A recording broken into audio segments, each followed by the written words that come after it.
Hi loves, ang ganda ng top 10 movies sa Netflix Philippines ngayon, so konti lang talaga yung skip dito. As usual, pwedeng magkaiba tayo ng opinion. So let's do skip it or stream it for the top 10 movies on Netflix Philippines right now.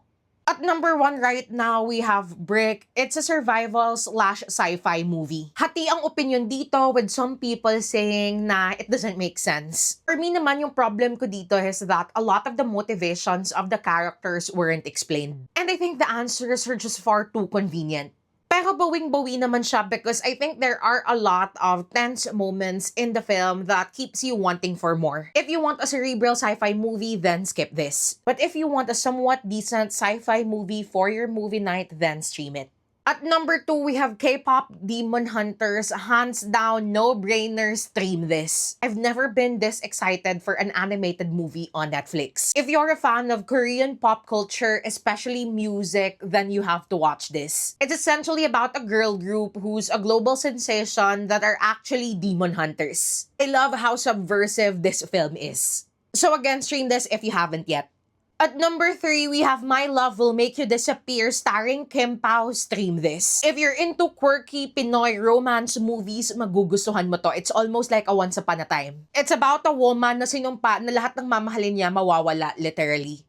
But someone came into her life that made her want to challenge this curse. At number 4, we have Zayam. It really pains me to say this because I love zombie movies, but just skip this. Sobrang nasayangan ako because the characters could have reached their full potential, especially yung doctor. Pero nakulong na lang siya sa damsel in distress trope. Yung bida kasi dito, he's an exo-fighter at natrap yung girlfriend niya kung saang hospital na admit yung patient zero. Essentially, the outbreak started in that hospital and he will stop at nothing to rescue his girlfriend. Yung zombies pala dito parang mga piranha.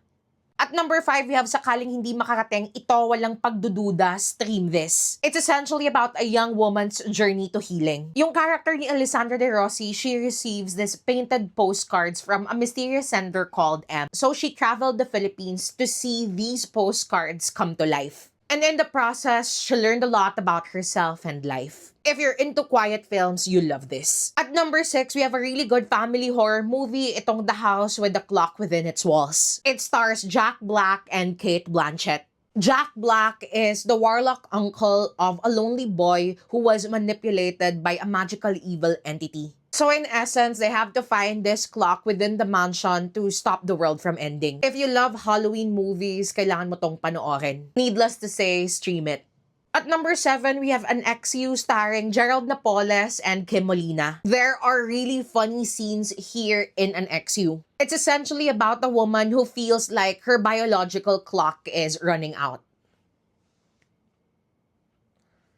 It's essentially about a woman who's racing against her biological clock. Tried manipulating her ex into giving her a baby. The story is actually really chaotic in true Pinoy comedy fashion. It's really well acted, so I think it's worth streaming. If you're a fan of the first Old Guard movie, at number 8, we have Old Guard 2. If you're a huge fan of Charlize Theron, nag-shine talaga siya sa continuation ng Old Guard. It picks up 6 months after the events of the first movie. Essentially, may bumalik dito ang isang immortal na akala nila matagal nang nawala, which wreak havoc in their mission. If you're a fan, stream this. If not, medyo underwhelming to, so just skip it. At number 9, we have Almost Cops. You know what? I really want to like this, but for some reason, it just feels forgettable. It's essentially about 2 cops na may stark difference sa values nila towards their work.